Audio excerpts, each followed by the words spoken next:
खुशी का मौका फिर एक बार आया है, छोटा बड़ा हर कोई फिर मुस्कुराया। खुदा ने दुनिया को इस तरह से महकाया है, कई खुशियाँ लेके बकरी ईद का त्योहार आया है। हजरत इब्राहिम अलैहिस्सलाम की कुर्बानी की मिसाल है इसमें, हजरत इस्माइल की आज्ञाकारिता का कमाल है इसमें। बकरीद यानी ईद उल अजहा के इस अवसर पर आपके चेहरों पर मुस्कुराहट के गुल खिलते रहे, आपकी दिली तमन्नाएं पूरी हो जाएं और आपका घर खुशियों से भर जाए। निस्वार्थता और बलिदान के प्रतीक ईद उल अजहा के इस पावन अवसर पर केपी परिवार की ओर से आप सभी को नमस्कार। आप देख रहे हैं केपी न्यूज 24/7 और आपके साथ मैं अश्विनी। 9 बजे के समाचारों में स्वागत है आपका। पहले देखते हैं मुख्य समाचार। बंडेप्पा खाशमपुर ने मदकनेली ग्राम में किया विकास कार्यों का शुभारंभ। कर्नाटका में येडियुरप्पा की विदाई तय, अब बीजेपी को है नए नेता की तलाश। कर्नाटका में बाढ़ से बचने के लिए सभी जिलों के जिला पर्यवेक्षक को मुख्यमंत्री के निर्देश। माता पिता और बुजुर्गों को देखरेख के लिए मिलेंगे 10,000 रुपए, केंद्र सरकार ने उठाया बड़ा कदम। रायगढ़ लैंडस्लाइड में मरने वालों की संख्या हुई 35, अब तक सुरक्षित बचाए गए 15 लोग। चीन के राष्ट्रपति जिनपिंग ने किया अरुणाचल प्रदेश की सीमा से लगे तिब्बती शहर का दौरा।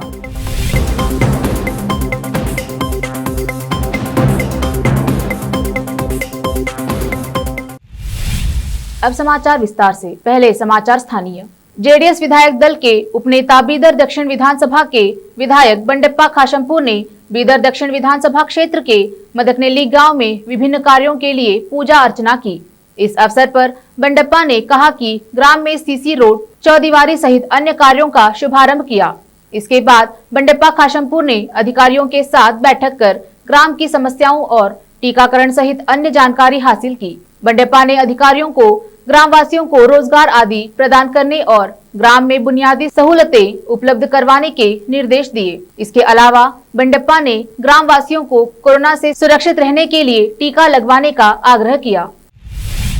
बीदर शहर में स्थित प्रसिद्ध शाहीन शिक्षण संस्थान में पीयूसी साइंस में इस साल 100% अंक हासिल करने वाले विद्यार्थियों का सम्मान कार्यक्रम रखा गया, जिसमें माध्यमिक पीयूसी परीक्षा में 600 में से 600 अंक हासिल करने वाले छात्रों को सम्मानित किया गया।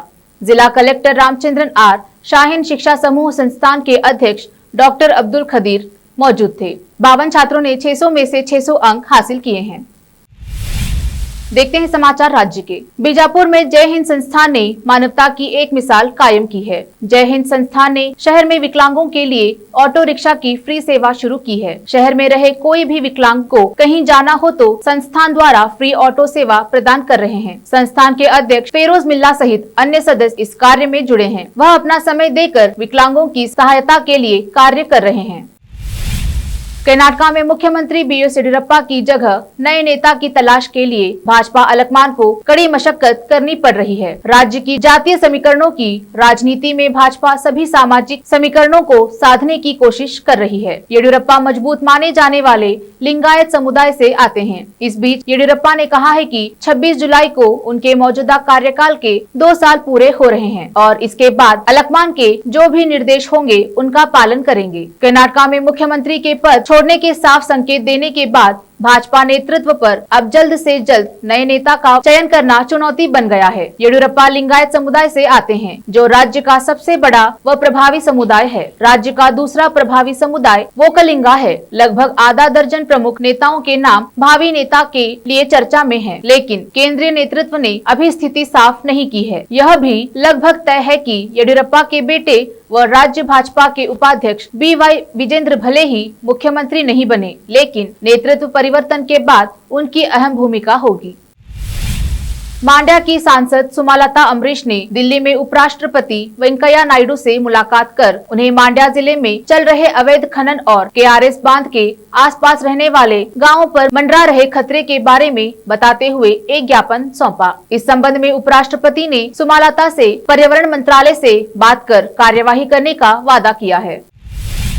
व्यक्ति की आस्था, विश्वास और भावनाएं जाति धर्म नहीं मानती हैं। इसकी एक शानदार मिसाल मुंबई के रहने वाले 77 वर्षीय ईसाई बिजनेसमैन ने पेश की है। इस कारोबारी ने कर्नाटका के उडुपी जिले में अपने गृहनगर शिरवा में भगवान गणेश का एक मंदिर बनवाया है। इतना ही नहीं, उसने इस मंदिर के निर्माण में 2 करोड़ रुपए खर्च किए हैं। इस मंदिर से सटा हुआ एक घर भी पुजारी के लिए बनाया है। कर्नाटक में बाढ़ से बचने के लिए सभी जिलों के जिला पर्यवेक्षक को निर्देश देने वाले मुख्यमंत्री बीएस येडियुरप्पा ने कहा कि सभी मंत्री अपने अपने जिलों में मौजूद रहें। सीएम बीएस येडियुरप्पा ने ट्विटर पर जानकारी साझा करते हुए कहा कि राज्य के कई हिस्सों में भारी बारिश के मद्देनजर जिला प्रभारी मंत्री और विधायक अपने अपने जिलों और निर्वाचन क्षेत्रों में मौजूद हैं। उन्होंने ट्वीट किया कि लोगों की मदद की जानी चाहिए, संरक्षित और निगरानी। मुख्यमंत्री बीएस येडियुरप्पा ने बेंगलुरु सिटी राउंड के प्रभारी मंत्री से बाढ़ प्रभावित इलाकों का दौरा करने को कहा है। उन्होंने बारिश और बाढ़ प्रभावित जिलों के प्रभारी जिलाध्यक्ष को जिले में ही रहने को कहा है। मुख्यमंत्री ने बाढ़ पर पूरा ध्यान देने के निर्देश दिए हैं और संभव हो सके तो शाम को वीडियो कॉन्फ्रेंसिंग करने की भी निर्देश दिए हैं। जैसे जैसे येडियुरप्पा के मुख्यमंत्री पद से हटने की संभावना बढ़ती जा रही है, सीएम की दौड़ में कई नाम चल रहे हैं। हालांकि प्रहलाद जोशी का नाम प्रमुख है। सीटी रवि, बीएल संतोष और मुरुगेश निरानी को भी यह कहते सुना जाता है कि सीएम के नाम पर विचार किया जा रहा है। उनके साथ उप मुख्यमंत्री भी थे। सीएन अश्वत्थ नारायण का नाम सीएम की रेस में भी है। सरप्राइज का एलिमेंट बनने की तैयारी कर रहे अरविंद बेलाड का दिल्ली में लॉबिंग होना तय है। पता चला है कि आर अशोक भी दिल्ली में अपने दोस्तों की पैरवी करने की कोशिश कर रहा है। बसवराज बोम्मई ने खुद को सीएम बनाने की सिफारिश की। केएस ईश्वरप्पा अपने तरीके से प्रयास कर रहे हैं। साफ है कि अरविंद बेलाड, जो राजनीति से बहुत परिचित नहीं है, काफी समय से सीएम पद के लिए प्रयास कर रहे हैं। अरविंद बेलाड ने हाल ही में काशी का दौरा किया और राजधानी दिल्ली की यात्रा की। वहाँ वे प्रमुख नेताओं से मिल रहे हैं और पैरवी करने की कोशिश कर रहे हैं। भूपेंद्र यादव पहले ही अपने बेलाड से मिल चुके हैं। बेलाड केंद्र में काफी प्रभावशाली भूपेंद्र यादव के माध्यम से प्रधानमंत्री मोदी और गृह मंत्री अमित शाह के साथ सीएम की स्थिति पर चर्चा करने की कोशिश कर रहे हैं। अब वक्त एक छोटे से ब्रेक का, जल्द लौटेंगे ब्रेक के बाद। हिंदुस्तान के हर कोने में हम हैं मौजूद। 24 घंटे हालात पर गहरी नजर, खबरों से जुड़े चुपते सवालात और आपको दिखाता है धार्मिक, सामाजिक, राजनीतिक, लोकल और इंटरनेशनल न्यूज की सबसे बेहतर कवरेज, जो आपको रखती है हर पल बाखबर। देश और दुनिया भर की खबर के लिए देखते रहें KP news 24/7। Noor education trust Bidar की ओर से चलाए जाने वाला Noor MEd college Bidar, recognised by NCTE Delhi and affiliated to Gulbarga University, Gulbarga. Admission are open for the academic year 2021-22. विशेषज्ञ और सक्षम शिक्षकों द्वारा शिक्षा प्राप्त करने के लिए नूर एमएड कॉलेज में दाखिला लें और शांत वातावरण में शिक्षा प्राप्त करें। बीदर शहर में बेहतर शिक्षा का एकमात्र केंद्र Noor MEd college, Shahpur gate, Bidar. Phone numbers 9945283920, 8482221297। Hindustan के हर कोने में हम हैं मौजूद। 24 घंटे हालात पर गहरी नजर, खबरों से जुड़े चुपते सवालात और आपको दिखाता है धार्मिक, सामाजिक, राजनीतिक, लोकल और इंटरनेशनल न्यूज की सबसे बेहतर कवरेज, जो आपको रखती है हर पल बाखबर। देश और दुनिया भर की खबर के लिए देखते रहें केपी न्यूज 24/7। ब्रेक के बाद आपका स्वागत है। देखते हैं समाचार देश और दुनिया के। झांसी के मौरानीपुर में जय बुंदेलखंड व्यापारी मंडल के नगर अध्यक्ष की खेती की जमीन पर कुछ दबंगों द्वारा कब्जा कर लिया गया था, जिसके बाद पीड़ित पक्ष ने कोर्ट में लड़ाई लड़ी और फैसला पीड़ित के पक्ष में आया। लेकिन इसके बाद प्रशासन की ओर से परवान जारी नहीं किया जा रहा है। पीड़ित पक्ष आज परिवार के साथ जिलाधिकारी कार्यालय पर धरने पर बैठा। मौरानीपुर के सुरेश चंद्र की जमीन कुर्चा नाका पर कुछ यादव दबंगों ने नकली दस्तावेज तैयार कर कब्जा कर फर्जी तरीके से अपने नाम करा ली गई। पीड़ित पक्ष को जब यह जानकारी मिली, उन्होंने चकबंदी अधिकारी के यहाँ अपील की। 5 अगस्त 2020 को फैसला पीड़ित के पक्ष में आया, लेकिन अभी तक परवान जारी नहीं किया जा रहा है। पीड़ित पक्ष चकबंदी विभाग के भ्रष्टाचार से मानसिक उल्हाना झेल रहा है। जय बुंदेलखंड व्यापार मंडल के जिलाध्यक्ष अंचल अड़जरिया के साथ पीड़ित पक्ष जिलाधिकारी कार्यालय पहुंचा और शांतिपूर्ण तरह से धरना प्रदर्शन किया, जहां एडीएम न्यायिक द्वारा पीड़ित पक्ष को 1 हफ्ते के अंदर परवान जारी करने का आश्वासन दिया गया। माता पिता बड़े ही जतन से अपने बच्चों को पाल पोस कर बड़ा करते हैं, उन्हें पढ़ा लिखा कर अच्छा आदमी बनाते हैं, लेकिन कितना दुखद होता है जब वे ही बच्चे बड़े होकर अपने बुजुर्ग माता पिता की कद्र नहीं करते, उन्हें घर से निकाल देते हैं या फिर वृद्धाश्रम पहुंचा देते हैं। ऐसे माता पिता और बुजुर्गों की देखरेख के लिए अब केंद्र की नरेंद्र मोदी सरकार नया नियम लाने जा रही है। संसद के मौजूद मॉनसून सत्र में maintenance of welfare of parents और सीनियर सिटीजन बिल 2019 पर फैसला लिया जा सकता है। गोवा के उत्तर में सत्री और बिचोलिम तहसील तथा दक्षिण में धारबंदोरा समेत कई हिस्सों में बाढ़ जैसी स्थिति उत्पन्न हो गई है, जहां पिछले कुछ दिनों से भारी बारिश के बाद कुछ नदियों का जलस्तर बढ़ जाने से कई घर डूब गए हैं। नवजोत सिंह सिद्धू ने पंजाब कांग्रेस प्रदेश अध्यक्ष की कमान संभाल ली है। चंडीगढ़ के कांग्रेस भवन में आयोजित एक कार्यक्रम में सिद्धू की ताजपोशी की गई। इस दौरान मंच पर पंजाब के मुख्यमंत्री कप्तान अमरिंदर सिंह के अलावा पंजाब कांग्रेस के प्रभारी हरीश रावत भी मौजूद रहे।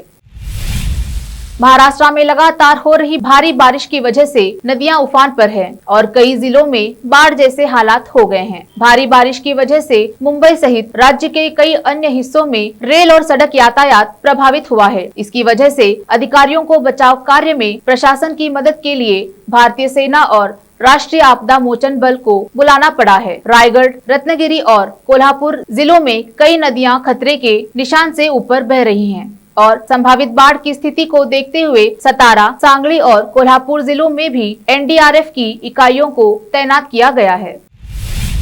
चीन के राष्ट्रपति शी जिनपिंग ने अरुणाचल प्रदेश के निकट स्थित रणनीतिक रूप से महत्वपूर्ण तिब्बती सीमावर्ती शहर न्यांगची का दौरा किया। आधिकारिक मीडिया की तरफ से शुक्रवार को यह जानकारी दी गई। सरकारी समाचार एजेंसी शिन्हुआ की खबर के अनुसार शी बुधवार को निंगची मेनलिंग एयरपोर्ट पहुंच और स्थानीय लोगों तथा विभिन्न जातीय समूहों के अधिकारियों ने गर्मजोशी से उनका स्वागत किया।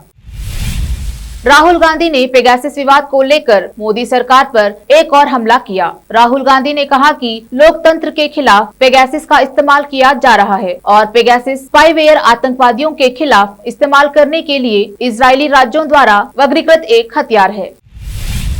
अब समाचार फिल्मी दुनिया के। जुलाई को बॉलीवुड एक्ट्रेस शिल्पा शेट्टी के पति और बिजनेसमैन राज कुंद्रा को गिरफ्तार किया था और आज उसकी रिमांड खत्म हुई, जिसके बाद कोर्ट ने उन्हें और रेयान थोरपे को 27 जुलाई तक पुलिस हिरासत में भेजने का फैसला लिया। मुंबई पुलिस ने कोर्ट में इसकी मांग की थी। पुलिस ने कोर्ट के सामने ये भी कहा है कि उन्हें शक है कि पोर्नोग्राफी से कमाए गए पैसों का इस्तेमाल ऑनलाइन सट्टेबाजी में किया गया। इस वजह से बैंक अकाउंट के बीच लेन देन की जांच की जानी चाहिए। कार्तिक आर्यन की नई फिल्म का ऐलान। हंसल मेहता की फिल्म कैप्टन इंडिया में आएंगे नजर। कार्तिक आर्यन ने सोशल मीडिया पर अपनी नई फिल्म कैप्टन इंडिया का पहला पोस्टर और लुक शेयर किया है। देखते हैं खेल जगत के समाचार। Sri Lanka versus India third ODI match के लिए भारत ने जीता टॉस। पहले गेंदबाजी करेगा श्रीलंका के खिलाफ वनडे सीरीज में अजय बढ़त हासिल कर चुकी भारतीय टीम तीसरे और आखिरी वनडे मुकाबले को जीत क्लीन स्वीप करने उतरेगी। तीरंदाजी के रैंकिंग अकाउंट में भारतीय खिलाड़ियों ने किया निराश। टोक्यो ओलंपिक में पहले दिन व्यक्तिगत रैंकिंग राउंड में दीपिका कुमारी समेत सभी तीरंदाजों ने निराश किया। अंत में समाचार बाजार। पेट्रोल की कीमतों को लेकर आज लगातार 6वें दिन अच्छी खबर आई है। बीते पूरे एक हफ्ते से तेल की कीमतों में कोई बदलाव नहीं आया है। आज शुक्रवार 23 जुलाई 2021 को भी तेल कंपनियों ने कीमतों में कोई परिवर्तन नहीं किया है। इस प्रकार तेल अभी भी बीते सप्ताह शनिवार को तय की गई कीमतों पर स्थिर है। ऐसे में एक बार फिर देश में तेल की कीमतें घटने की उम्मीद बढ़ गई है। फिर से एक नजर मुख्य समाचारों पर। बंडेप्पा खाशमपुर ने मदकनेली ग्राम में किया विकास कार्यों का शुभारंभ। कर्नाटक में येडियुरप्पा की विदाई तय, अब बीजेपी को है नए नेता की तलाश। कर्नाटक में बाढ़ से बचने के लिए सभी जिलों के जिला पर्यवेक्षक को मुख्यमंत्री के निर्देश। माता पिता और बुजुर्गों को देखरेख के लिए मिलेंगे 10,000 रुपए, केंद्र सरकार ने उठाया बड़ा कदम। रायगढ़ लैंडस्लाइड में मरने वालों की संख्या हुई 35, अब तक सुरक्षित बचाए गए 15 लोग। चीन के राष्ट्रपति जिनपिंग ने किया अरुणाचल प्रदेश की सीमा से लगे तिब्बती शहर का दौरा।